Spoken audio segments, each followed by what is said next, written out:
The Church of Saint Satan and Pandaemons.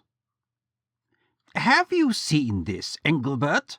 asked Judge Baltazaro Gumpertz, tapping the newspaper, one of a dozen or two provided daily by the thoughtful proprietors of the Crow's Head Coffee House. What is that? The report? I haven't seen it today. Did you know there is a woman newspaper editor in the American province of Far West?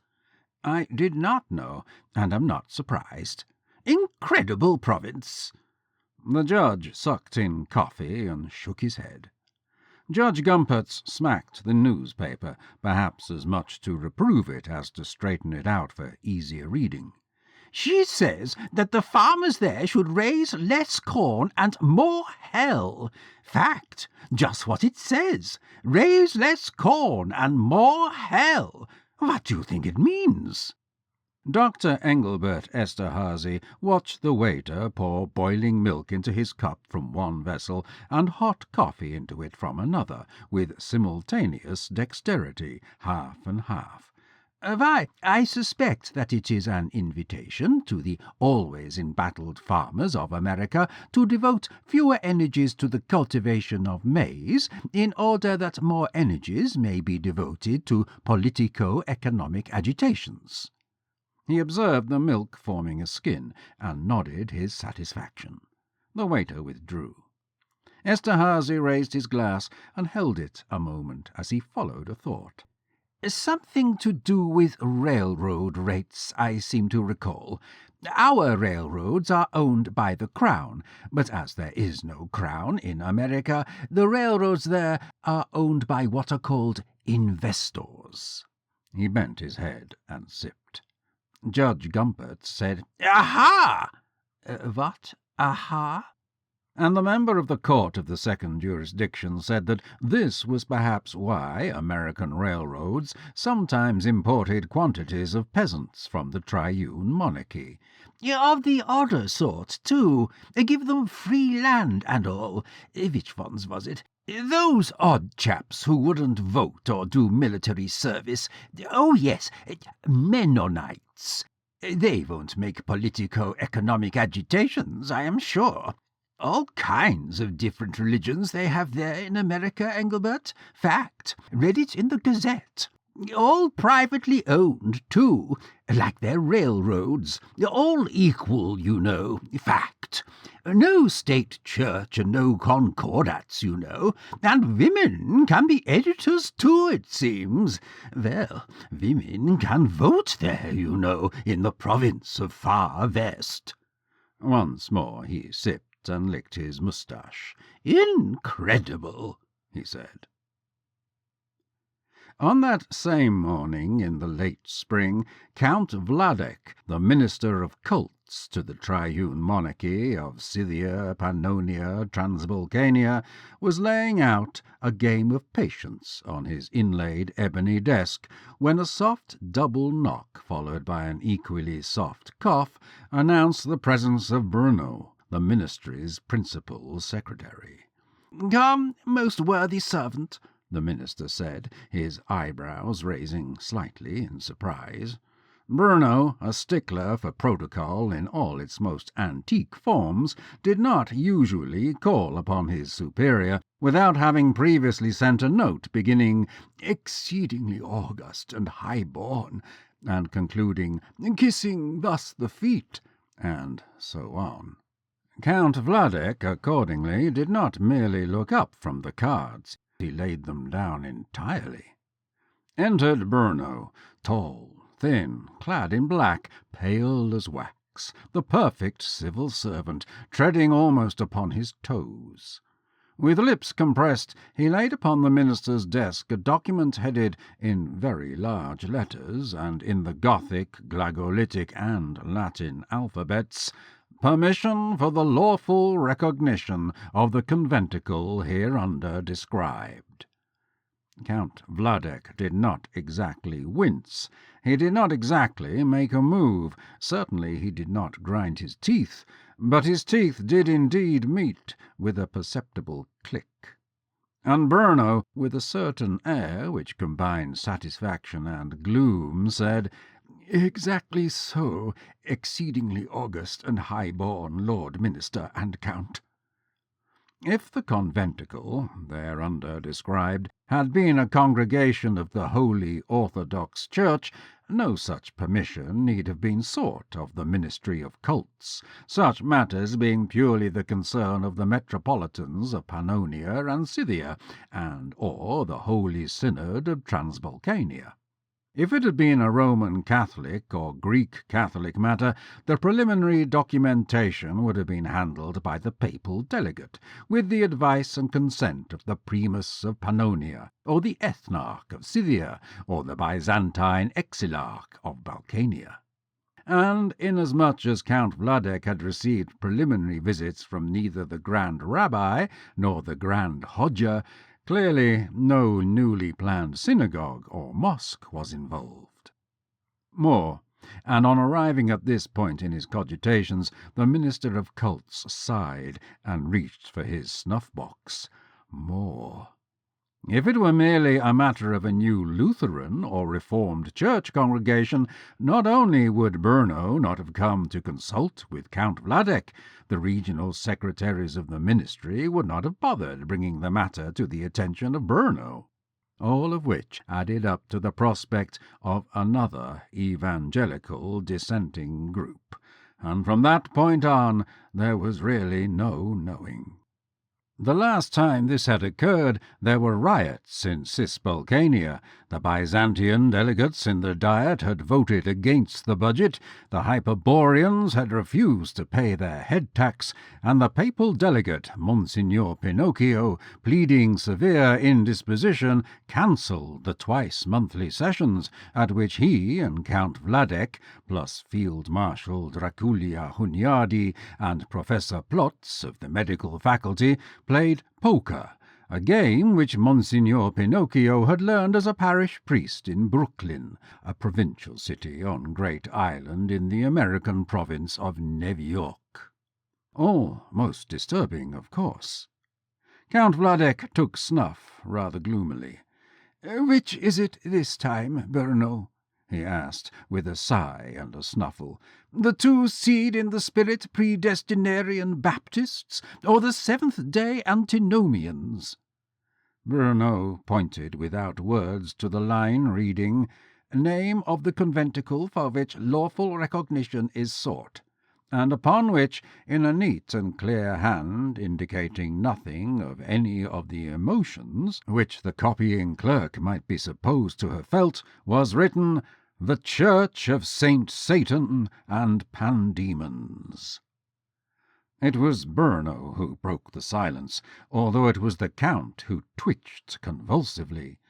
"The petition," he said, as softly as usual, "is signed by the requisite 19 respectable and loyal subjects, all of whom were registered in the last census, all of whom have paid head tax for the previous 5 years, all of whom have performed military service, and none of whom have ever been placed under arrest. The requisite engrossing fee has been paid, and in gold, and so has the stamp tax on the receipt for 1 year's rent of the premises designated for worship." All, in short, was in order, perfectly in order. There was no lawful ground for the Minister of Cults to refuse his seal and signature. And, of course, if he were to apply them, the results... "I shall resign," he said in a broken voice, "resign, and take up my duties as master of the boarhounds in the remote border province of Ptush, as one is automatically obliged to do after resigning without having been requested to do so by the throne. Resign, and give up my cosy little 10-room flat on the Corso, my so amiable plump mistress, who sings coloratura soprano in the opera, my electrical landau, my membership in the Jockey Sport Club, and my English manservant." He thrust his knuckles into his mouth to prevent a sob escaping. It was impossible even to think of adequately heating a single room in Schloss Putusch, and the minister was a martyr to chilblains. Bruno, to his superior's infinite surprise, said softly but firmly, "The exceedingly august and high-born Lord Minister Count must do no such thing." Hope was not yet to be thought of, but surprise alone checked the single tear which brimmed in one of Count Vladek's eyes. "Then what must I do?" he whispered. Said Bruno, "You must consult Dr. Eszterhazy." Engelbert Eszterhazy, Dr. Juris, Dr. Philosoph, Dr. Med, D. Lit, etc., contemplated the cedar box before him. At length he opened it, extracted a Panatella Caoba Granda, sniffed it, put it to his ears, did things to it, and listened. Next he cut an end off it with a small ivory-handled knife, a gift of the late Haji Tipu Tib of Zanzibar and Pemba. Next he put that end in his mouth, and the other end in a small gas flame. He took in a puff of smoke, did things with his mouth to it, at length allowed it to dribble out, took another, longer puff, and kept this one in for a longer time. Then he pursed his lips, and, as though scarcely aware of what he was doing, blew a smoke ring. The ring floated through the air, and settled down over the single gloved finger which protruded from the hands clasped upon the gold-topped cane of his caller. "This is a very good Habana," he said. "This is a very difficult thing which you ask of me. You are, in effect, asking me to place an official imprimatur upon the rumours which even now already and for some years past have circulated among the more ignorant. Videlicet, Eszterhazy traffics with the devil. Why should I do it?" Count Vladek blinked and removed his gaze from a richly coloured porcelain phrenological head, which gave the impression of floating in mid-air, about 5 feet equidistant from floor and ceiling. "Patriotism," he said, after a moment, and cleared his throat. A faint movement, which might have been a preliminary blink or an unfinished tick, disturbed for a moment the corner of Dr. Eszterhazy's left eye, and another thin film of cigar smoke ebbed from the left corner of his mouth. "Not patriotism?"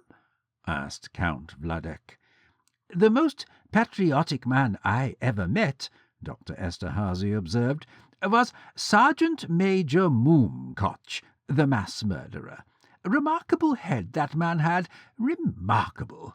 You remember Moomkoch's head, of course?" Perhaps a trifle nervously, perhaps a trifle crossly, Count Vladek said, "No, I do not remember the head of Sergeant Major Moomkoch." "Really?" his host said with faint surprise.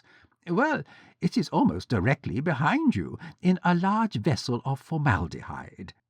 Count Vladek, issuing a sound rather reminiscent of a large bat during the rutting season, leaped from his chair and gave the impression of trying to move 2 ways at the same time.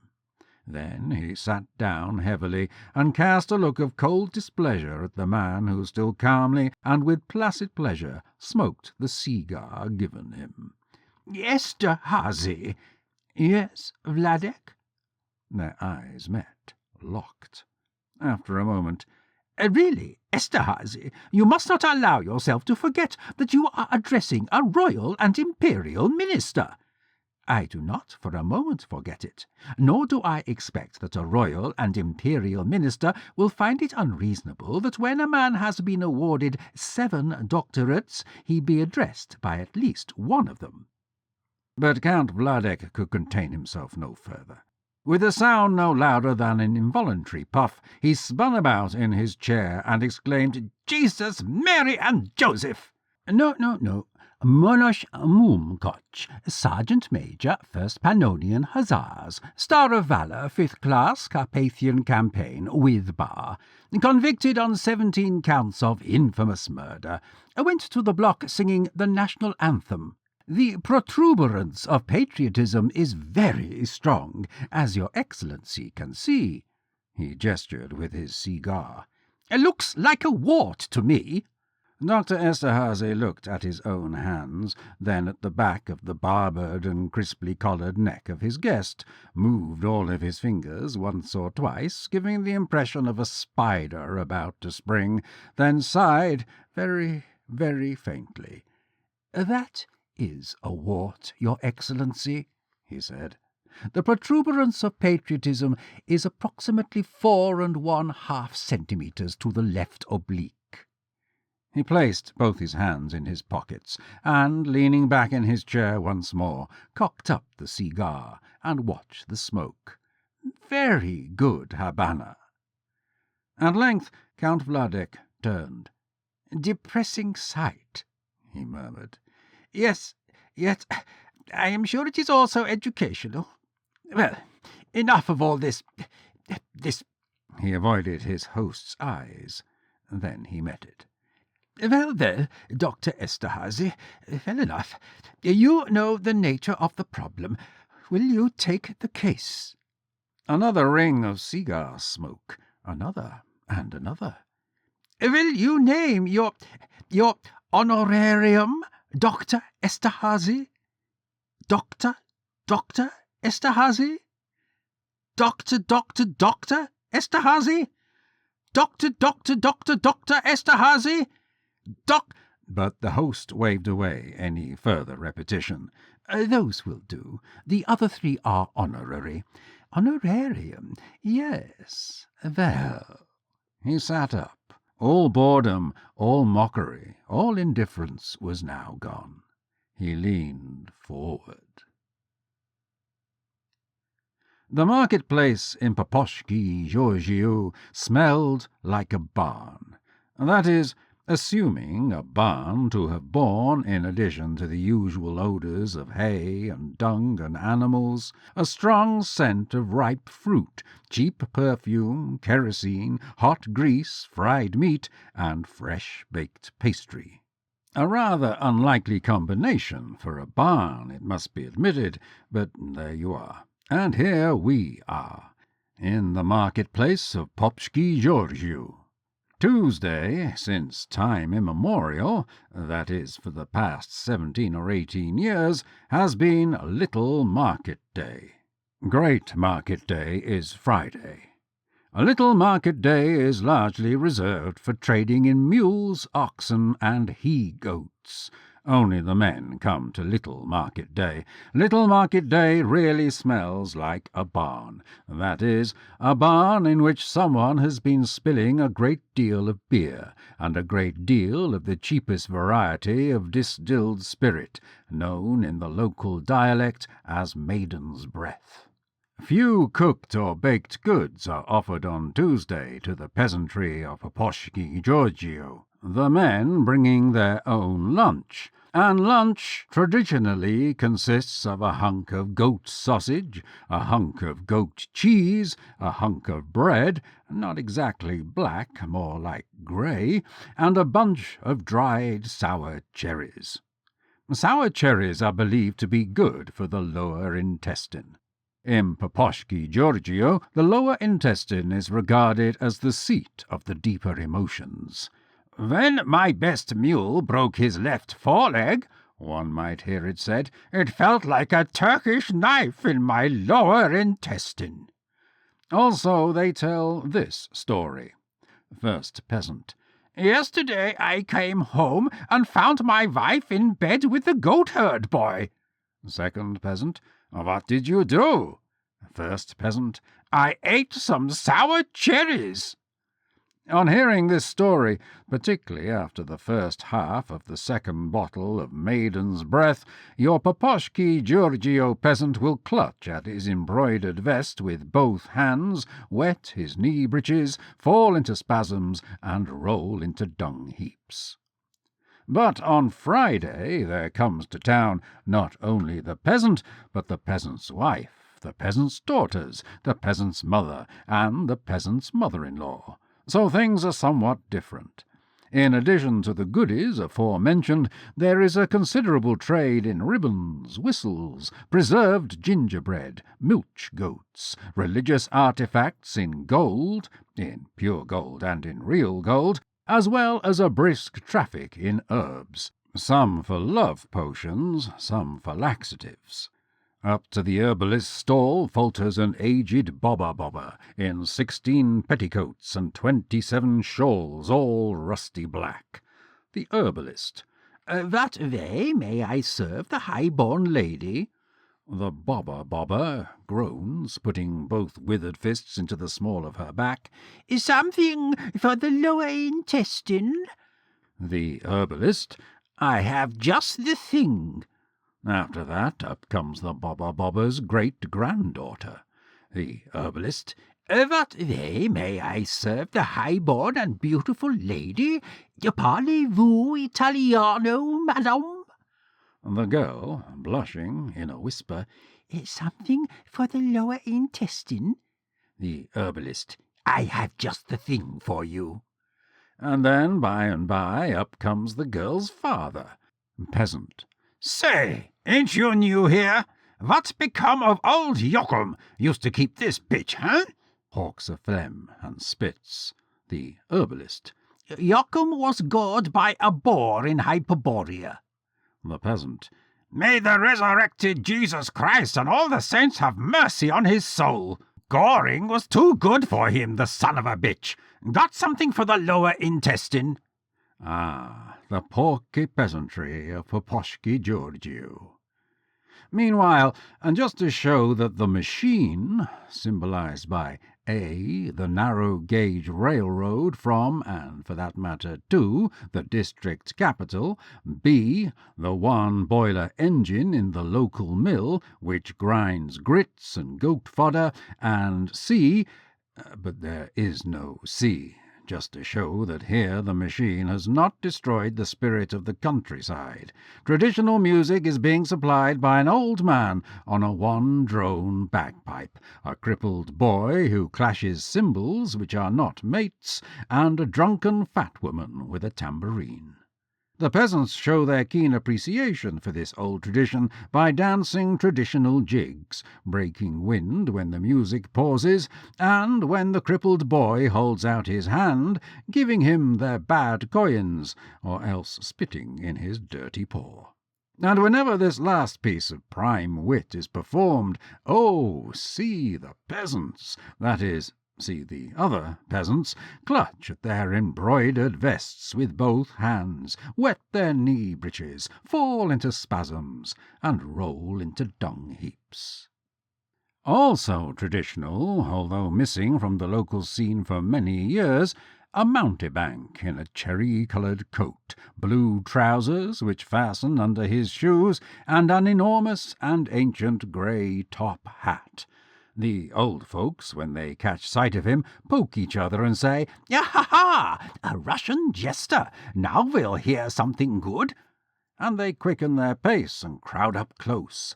The mountebank juggles 3 pomegranates, which he subsequently auctions off, keeps up a prolonged patter full of coarse jokes, and somehow the fruit turns into bundles of booklets, almanacs, which he proceeds to hawk for a few groschek each.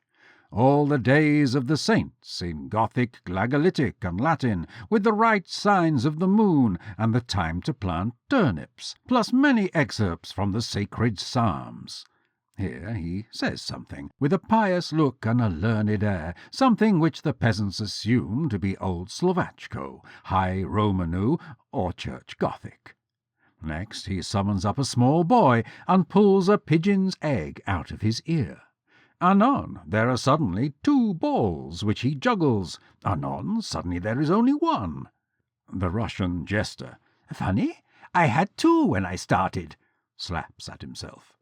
And the peasants clutch their embroidered vests and... Afterwards, the mountebank, off in a corner by himself, the unsold almanacs in his huge hat, a red kerchief spread out in his lap, is counting his pile of coppers. Most of the crowd is watching an unscheduled bit of entertainment, to wit, a dog fight. This is as much fun as anything else, and has the added advantage that no one will try to take up a collection afterwards. "Greetings, purest one," someone says to the juggler. The juggler looks up slowly, one hand upon the coppers, and says not a word. The newcomer is a yellow-faced man, a man with a hairless face, deeply grooved. He wears the costume of a Schilditz, an itinerant sow-spayer. "Greetings, purest one," he repeats. The mountebank smiles the faintest of smiles. "Say," he says, "you look a sight purer than I am." The Schilditz nods. "I am a white dove," he says. "Received the removal of fleshly cares when I was a boy. Wasn't any law against it then, but you know. You are a purest one. You know the old tongue. I heard you say it back then when you was talking about their false psalms. Yes, I did, didn't I?" The two give swift glances around. Their hands meet and are covered by the red kerchief. Does the kerchief move in the wind? Do their fingers move beneath the kerchief? Fingers touching fingers in some ritual play? It is all over in a moment. "There are more of us around now than there used to be, aren't there?" the Russian jester says. The white dove nods head, strokes long chin. "Yes, more. Not many, never many, nowhere many. Not since olden times. But all this is going to change. Soon. Changes be starting, you know." The jester shrugs, waggles his hands, cups an ear. "I hear. I just hear. But I don't really know." The Childitz, his name, he says, is Yannick, comes closer and brings his mouth close to the mountebank's ear. Then he seems to think better of it. "Look here, what I be going to show you, thee. So look here, look down here, look." With his long stave he begins to draw something like a map. "And I'll see thee then there," he concludes, and starts away. "Come, brother, only 2 Grauschek, only 2 for this here almanac," the mountebank calls after him, holding one up as if still trying to make a sale. There are faint smiles on both faces.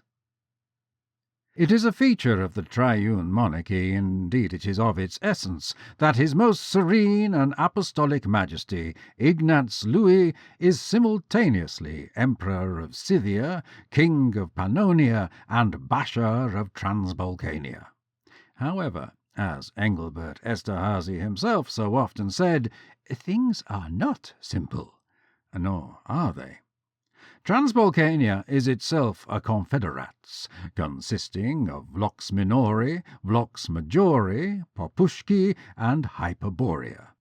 HMSAM Ignaz Louis, as every school child knows, is thus High Duke of the 2 Vloks, Prince of Popushki, and Grand Hetman of Hyperborea. Population 1901, 132,756. Principal exports: sheepskins, boar's bristles, dried artichokes, isinglass, and musk. Capital: Apollograd, formerly Apolloopolis. Apollograd is thus the smallest national capital of the triune monarchy. Dr. Einhardt, the statistician, has calculated in one of his droll moments that it takes anything new an average of 17.5 years to move the 300-odd miles between Bela, the imperial capital, and Apollograd.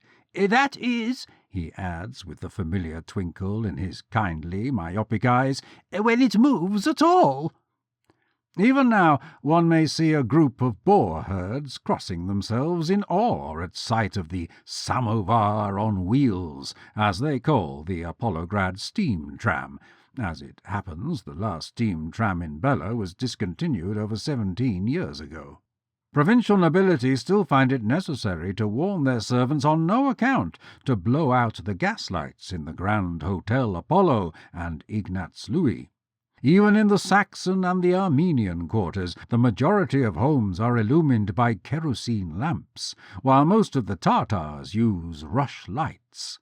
The rubble-strewn streets of this last sector, formerly a byword, are now, under the benevolently stern and progressive administration of the governor of the city, Count Blops, entirely a thing of the past.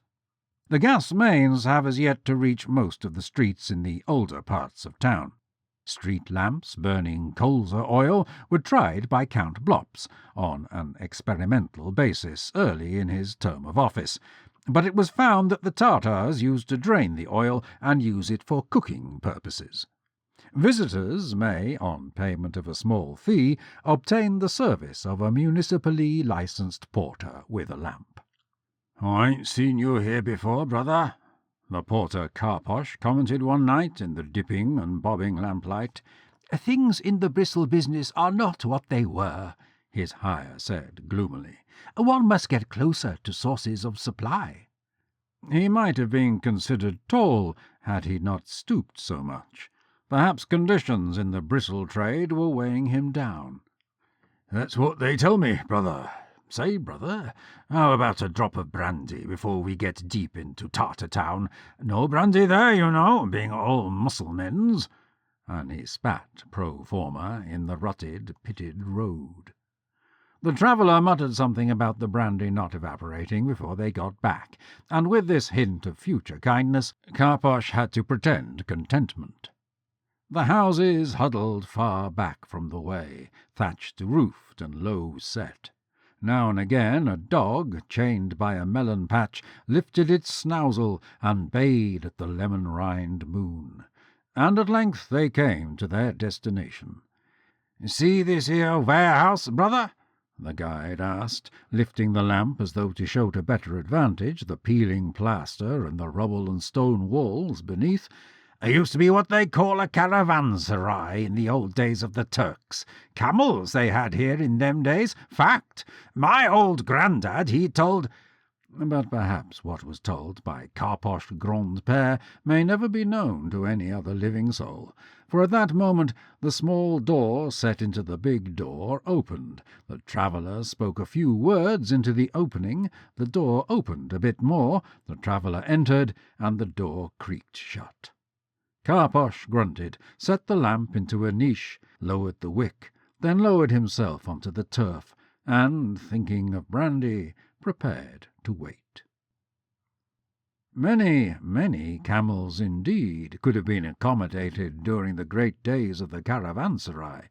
One thinks of them, Bactrians for the most part, wool peeling off in great patches, necklaces of big blue beads round their thick, crooked necks, padding and bobbing and pressing on, league after 100 leagues, all the way from the court of the great Khan at Karakoram, perhaps, and even perhaps farther.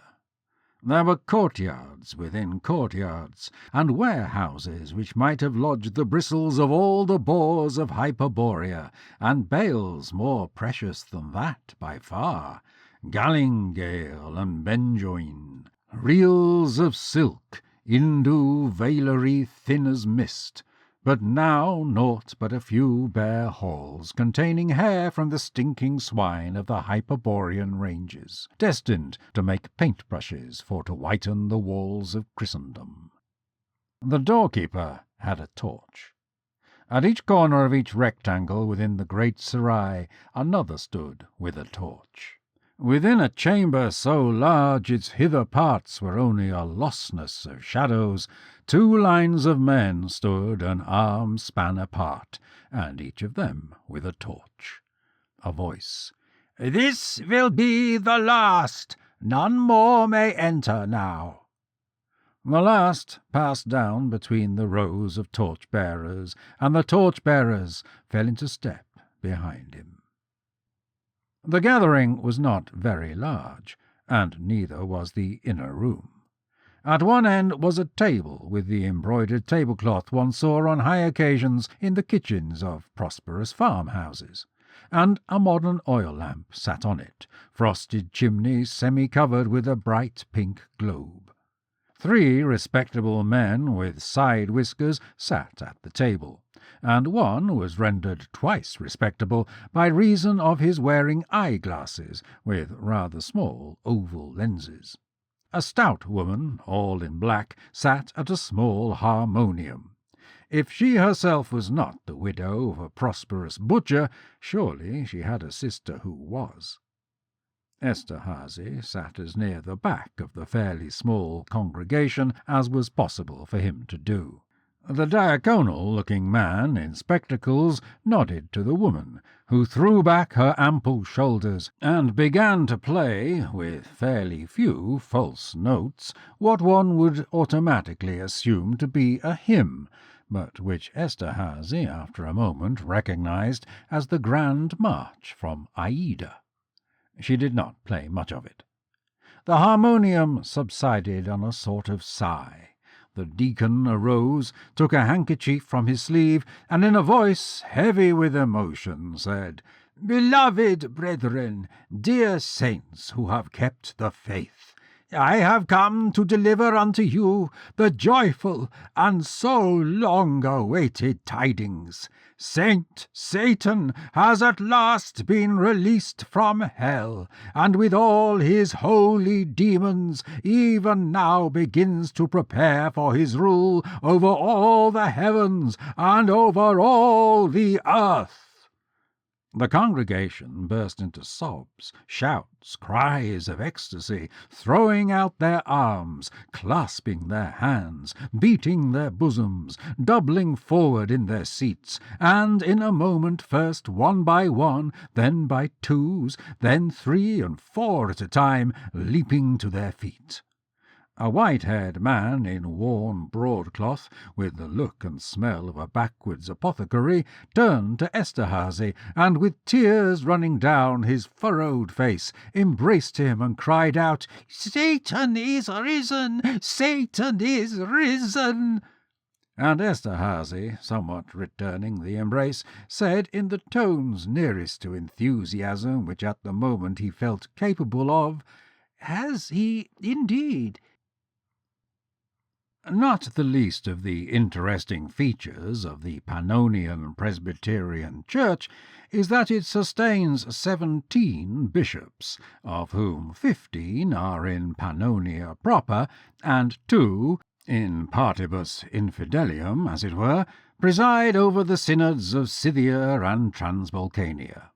Sceptical Calvinists have been known to come all the way from Scotland, especially from Scotland, to check upon this, and to them the learned divines of the Reformed faith explain that, firstly, the institution was, in a sense, forced upon them by the capitulations of 1593, that, secondly, the bishops are chosen by lot, and after fasting, meditation, and prayer, and without any hint of an apostolic succession, the bishop being in his synod merely first among equals to the other Calvinist clergy, and that thirdly— but these visitors rarely desire to hear of thirdly. They say, "Hoot!" and "Whisht!" they exclaim, and "Bishops, did ye say?" they murmur, casting up their eyes and hands. Bishop Andreas Hugivod walked up and down in his gardens in the precincts of the great old Reformed church in Apolograd. He was a man of enormous girth and stature, in a Geneva gown, a huge starched ruff, and a tricorn hat. He gave the impression of being a sort of catafalque, stood on one end and moving under its own locomotion. In one hand he held, almost indeed engulfing, volume 22 of the octavo edition of Calvin's Institutes, with a tiny agate snuff-box pressed against the morocco binding. The other hand, or at any rate 2 fingers of it, were pressed to his nose. There was, let us say, a certain nobility to the bishop's nose, a certain grandness, an amplitude of architecture, rococo, or perhaps baroque. A painter engaged by the committee of the presbytery to fix the bishop's likeness in oils had once, and only once, and most unwisely, declared the nose to be Roman. So unchristian an emotion as wrath would certainly not have disfigured the episcopal countenance. However, he let it be known that he did not agree, and let us therefore leave it so.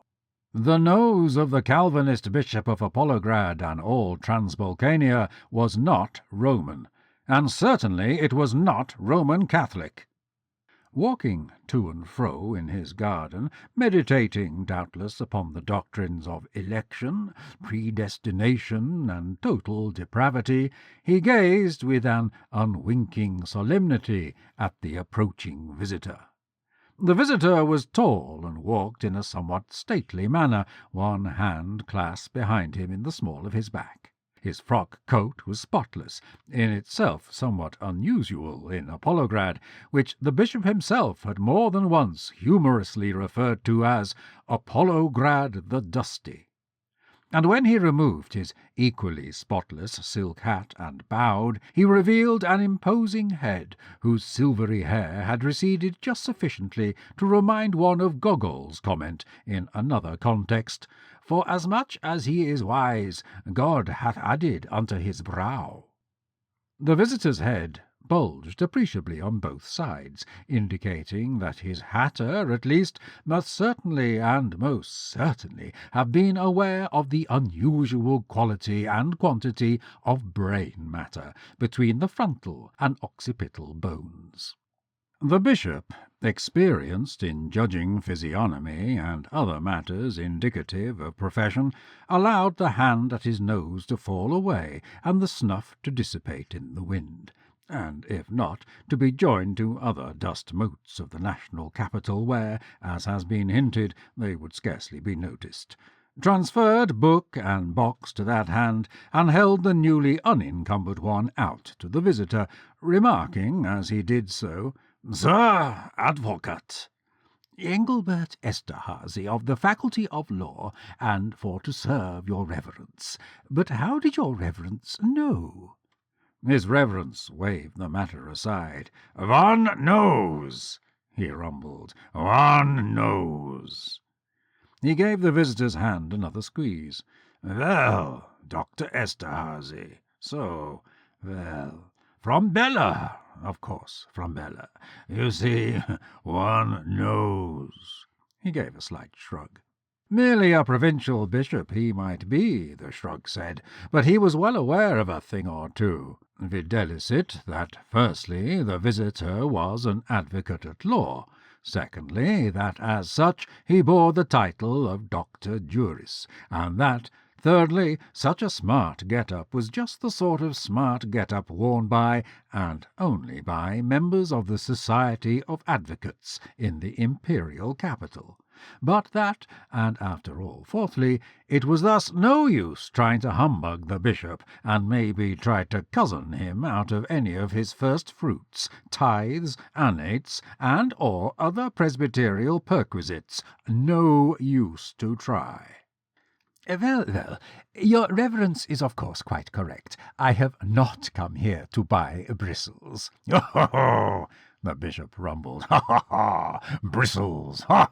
That's good. That's a rich one. Bristles, no. But as for, musk—" He raised his eyebrows and twisted his mouth. "Concerning this the humble shepherd had better not ask. Therefore he won't. Ha!" Eszterhazy's manner, as he gave his head a slight shake, indicated that he was all too well aware of the reputation in matters of amour of the Faculty of Law. He said nothing of the fact that it had been decades since musk had been regarded as a proper gift by the higher-priced courtesans of the imperial capital. What shall I say to my excellent and revered acquaintance, Pastor Ecclehoft, on your behalf, Bishop, when I return?" "Ecclehoft! Ah! Ecclehoft!" The bishop had deftly hiked up his gown and stuck the snuff-box in one pocket and the little book in another. He now raised both hands, palms out, and his eyes as well, so to speak. "There is a soul for you. There is a mind. Smart! Smarter than 6 Jesuits. Christian souls in doubt and danger."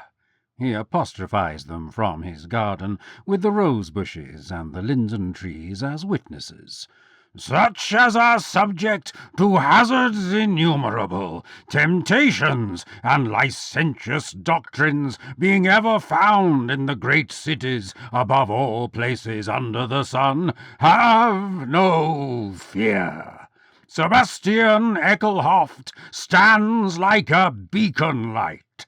Hearken unto him, dwellers in the great imperial high city. Sit at his feet on the Lord's day. Eschew Lutheranism in all its forms, not to speak of even worse errors." The jurisconsult rubbed his long nose, as though appreciative of these admonitions. "Quite a scholar, Pastor Ecclehoft," he said. "None better. Cicero at his fingertips, Erasmus in the hollow of his hand.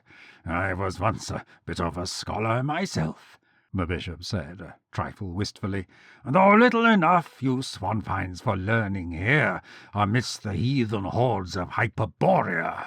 "Heathen? Ah, yes. Your reverence refers to the Tartars?" His reverence was not so sure. Tartars, he said, Tartars were but simple souls, honest and hard-working, deceived by a false and so-called prophet, true, but there was worse than Tartarism by far to be found in Hyperborea. A Tartar, after all, was a mere shadow of a Turk, and the Turks, bestial devotees of lust in all its forms, still, even the Turks had recognized in the Reformed faith a faith free from idolatry in all its forms. "There are those here worse than Tartars by far," he repeated darkly. The visitor seemed both troubled and fascinated. "I would not dream of contradicting the immense wealth of knowledge and experience," he said, "on which your reverence must base his statements. No doubt it was to these historical events which Pastor Ecclehoft referred once or twice when we were discussing, he and I, the surprising hold which the Manichaean heresies used to hold so long ago upon so many of the inhabitants of this once flourishing, I refer to pre-Turkish times, district. Eh?" But the Bishop of Apolograd did not seem inclined to assent to the "Historical events used to hold pre-Turkish times? Ha! Ha!" Why, surely Bishop Hoggyvod did not mean to imply that. But Bishop Hoggyvod did mean to imply that. Had Dr. Eszterhazy ever been in Poposhki, Georgiou? Dr. Eszterhazy touched his own long nose thoughtfully. Yes, he had. Did Dr. Eszterhazy know the famous cheeses of Poposhki, Georgiou? Dr. Eszterhazy did so. And so, then, he must know the method in which these cheeses were ripened.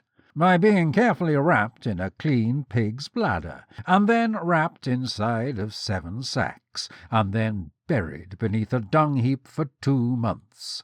"Is it 2 months?" he pondered. "Well, no matter.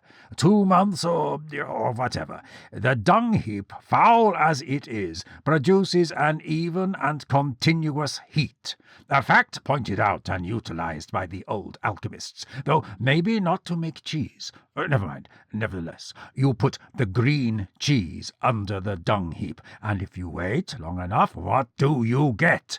Ripe cheese. Overripe, to my own way of thinking. Blood of a she-wolf, how they stink! So now you understand." He gave his head a portentous nod, and stamped one of his huge feet on the herb-bordered flagstones of the garden path. Evidently, it took a moment for the visitor to clear his throat and pluck up courage to admit that he did not. "What? Not understand? What? Not?" The back door of the bishop's seat opened, and an elderly but spry woman came out, smoothing her apron. "What is there not to understand? You take the green cheese, that is to say the Manichaean or dualist heresy, the damnable doctrines of the so-called Cathari or pure ones, the abominable teachings of the Bulgarian demonolators. You take this, and you bury it beneath the dung-heap. That is obviously the long rule of the Orthodox, the Romanist Catholic, and the Turk. Centuries of hiding beneath the surface of the world, like the worms they are, like the serpents which they be. And what do you get? Why, what would you get, man? You would get stinking cheese, wouldn't you? Or, in other words, Christian diabolism. What else?" The old woman came up and curtsied in the high antique style. "Good evening, Sir Bishop. Cook says dinner is ready, and will the gentleman be staying?" The bishop's scowl, on the mention of the word dinner, vanished like ice in a hot samovar. "Of course the gentleman will be staying, Mrs. Umlaut. Do you take him for a fool?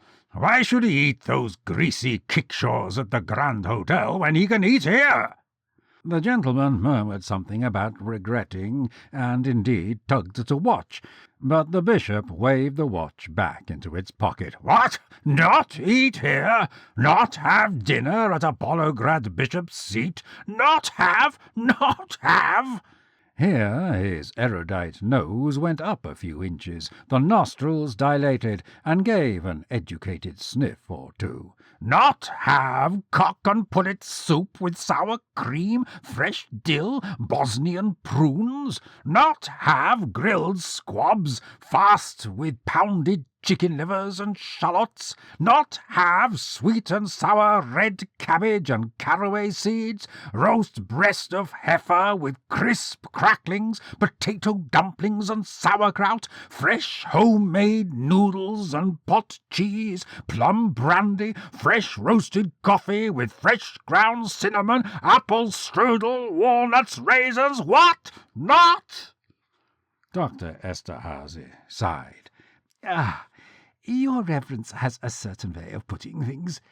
His reverence said, "Ho, ho!" and putting his hands between his guest's shoulder-blades, gave him a friendly shove, which might have staggered someone less sure on his feet. "Yes," said the bishop, "Christian diabolism. And would you believe, no, the flesh-pots of Egypt, that is to say Bella, you know, but of this particular canker-sore you know nothing, and would not believe. But we know, and we believe. Yes, these scoundrels are stirring after their insufficiently long slumber and sleep. Yes, these rogues are actually whispering about coming out into the open. Well, let them try. Tolerant we may be, but even tolerance has its limits, and after all, we are not the descendants of mice or of sheep. Let me tell you a tale or two of that godly man, Duke Vladimir the Impaler. Rrrr. But by this time they had washed their hands, and it was time for the bishop to say grace. The Bureau of the Royal and Imperial Posts and Mails, division of semaphores and telegraphs, had closed for the night, but it opened as a courtesy to the faculties of law, letters, and medicine, plus a small gratuity. "You have no objection to the use of American Standard Commercial Code?" asked Eszterhazy. "Doctor," the Royal and Imperial Telegrapher said, as he sat down at the instrument, "for another such amount you may, if you please, send the entire corpus of the Legends of the Saints in Glagolitic." But Eszterhazy said he thought that the rather briefer message which he had prepared would do. At that moment the incoming set burst into a clatter. "Most important," the clerk translated, and brightening suggested that it was the results of the soccer tournament held that afternoon in Bela. But no. "Bulgaria may invade Turkey," Eszterhazy interpreted. "Most important." The telegrapher shrugged sarcastically, and clearing his throat, began to tap the outgoing message. That night the congregation of the illicit conventicle in Tartar Town was larger by several dozen. "Beloved brethren," the deacon began, "the glad tidings have begun to spread. It is our duty to help them spread, indeed. It is also, as always, our duty to accept martyrdom, and I am sure that oppression is as inevitable as this time it is bound to be transitory. For is not our local saying that we are in debt to the landlord's kerchiefs for the very sweat of our brows as true as ever? Which of us, indeed, owns the fields he tills, the shops wherein he toils? Scarcely a one, scarcely a one. If the monks, bishops, and archimandrites do not own the fabric of our livelihood, then some nobleman does.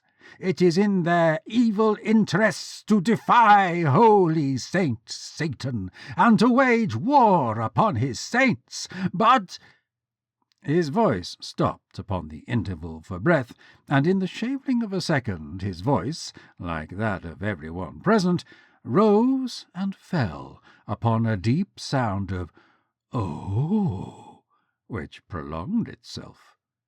To his left, and in what had been until that second the darkness and dimness of the corner of the room top, there appeared a head and face. In appearance it reminded one of the portrait in the Royal and Imperial Art Museum in Bela, entitled "The Boyar Bogdanovich, after a long resistance to the Vlachs, being led away to impalement on his castle walls." The same air of ruined grandeur and defiant nobility. But it was more than twice the size of any merely human head or face, and tears of blood coursed from the glowing yellow eyes and fell silently into the darkness. The congregation fell with one accord upon their knees, and the lips opened and began to speak. "Children of light, falsely called of darkness," the head spoke in tones sonorous and echoing, "the way which you intend is not the way, not the way, way. The deacon broke the numinous silence. "Oh, blessed Saint Satan," he asked imploringly, "what is the way?" The lips writhed as though in anguish. The golden and glowing eyes rolled. At length the voice said, "I shall send you a messenger, and the token shall be the verse of the former scriptures about the land spread forth as though on wings." And as the last words still throbbed in the ears, the vision and the visage began to fade, and again the congregational voice rose and fell, and prolonged itself upon a deep sound of "Oh." The great central platform of the railroad terminal in Avar Ister, capital of Pannonia, is seldom uncrowded. Here arrive and here depart the great expresses to and from Bela, almost their last stop this side of Constantinople, many of the fashionable travellers getting down to stretch their legs during the half-hour pause, to walk up and down and buy the famous roses and the famous sweetmeats of the co-capital, as it is called often in Avar Ister and seldom in Bela. Here one changes for all the branch lines which connect the second city of the triune monarchy with all places east and south, including Apollograd. Here one sees Janosch, the once famous gypsy dancer. That is, still famous, but no longer a dancer, not since losing 2 of his toes as the result of a bite inflicted during a lover's quarrel by a jealous mistress, and his by now almost equally famous dancing she-bear, Janoschka.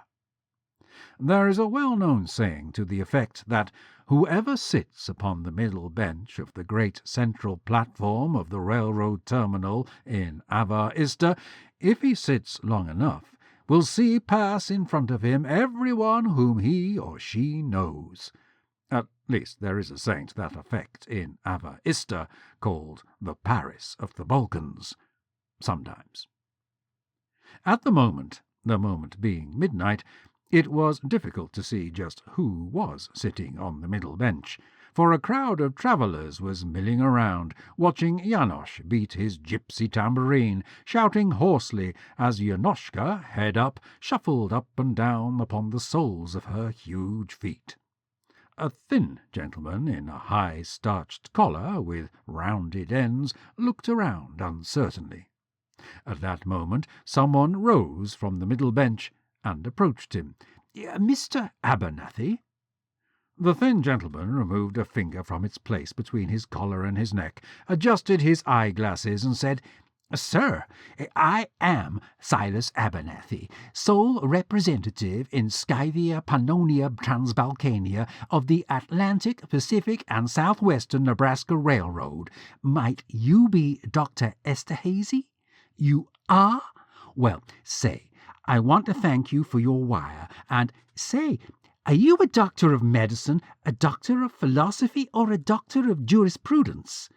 "Yes," said Eszterhazy. Mr. Abernathy blinked, gave an uncertain chuckle, then plunged ahead. "Say, I don't know how you learned that those 10 townships alongside our right-of-way have finally come out of litigation, but you are 100% right that the AP and SN line desires to settle them with European settlers of an industrious nature. The soil is deep, sir. The soil is fertile. It can grow corn, maize as you call it. It can grow potatoes. It can grow winter wheat. And the AP and SN line is not only willing to sell it to the right parties for nothing down and $3 an acre over 25 years, but we are also willing and eager to pay for all of their moving and traveling expenses for their persons and baggage.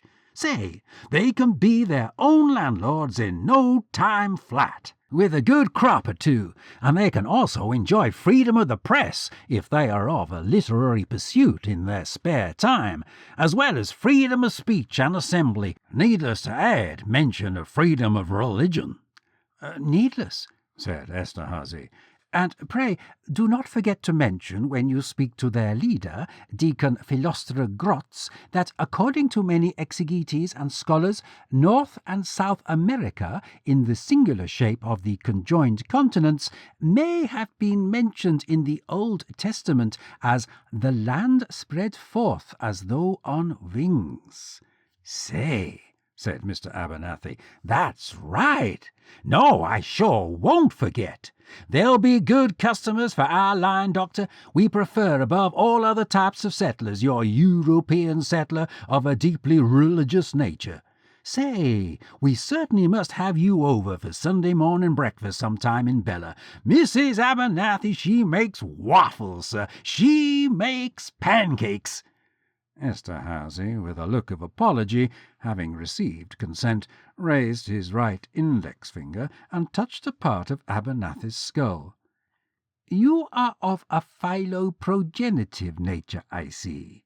"Well, sir, say, it's almost time for my train. Well, sir, the missus and I are both children of the great and fertile prairies, the steppes, as you call 'em, and I don't hesitate to say that we have 5 little ones of whom I am, yes, very fond, with promise of a 6th one in nothing flat, that is, in about 5 weeks, 3 days, give or take a day or two. Say, those gongs them guards are beating? Say, I really must go now. Say, I'll be sure to give your regards to Apollograd. Say, I sure do thank—" In the brief lull following the departure of the Hyperborean hawk, Janosch could be heard laboriously counting his take, and then commenting on it as follows. "They call this arms? Blood of a vixen! May they catch the cholera! Arms, they call this. May an aurochs gore them!" The curses of Janosch are famous, and known to be as vivid as they are archaic. At first sight of him, the bull lunged into a wooded declivity, and was lost to sight for the rest of the morning. Plunged is perhaps too swift a word. It lumbered. About mid-afternoon he was able to obtain brief and broken glimpses with his binoculars. About mid-morning of the second day it came slowly up and out of the declivity and began to graze. And by the third morning it came up to him, very, very shyly, and accepted a lump of salt. It was a bull, and a very old bull indeed, and it was huge, even though its head with the huge and vast-spread horns seldom raised up even to shoulder level. And it smelled. Lord God, how it smelled! When the old warden shambled over a little before noon, it merely acknowledged him with a glance and a flick of the tail. "I take the liberty, high-born sir and noble doctor, of bringing you some lunch, same as yesterday," said the old warden. "Since you was so good as to accept of it yesterday and the day before, today being your last day," he said with respectful and sympathetic firmness, 3 days being the term stated in your honourable pass." "Yes, yes," said Eszterhazy. "Thank you very much indeed. No need to worry. I'll leave at sundown. I fully appreciate the privilege." The great and ancient beast nuzzled his hand, and was rewarded with some thinly shaved slices of apple. "That's an old beast, sir," said the warden. "It's most 20-year old. There was a half-dozen when first I come here, but somehow they others all died off. Don't know if there is another anywhere, I don't." "There isn't," said Eszterhazy. He never took his eyes off it. The old man breathed noisily for a few minutes. Then he nodded. "The only other visitor ever allowed," he said, "was the King of Illyria. Didn't stay long, on finding our sovereign lord, the King-Emperor, wasn't going to let him shoot at it. Fancy! Ah, now it's come to me what it's called. Old Methuselah, of course, that's only our name for it. The kind of animal it is," he said, "is a aurochs." Eszterhazy never took his eyes from it. "Yes," he said, after a moment, "I know."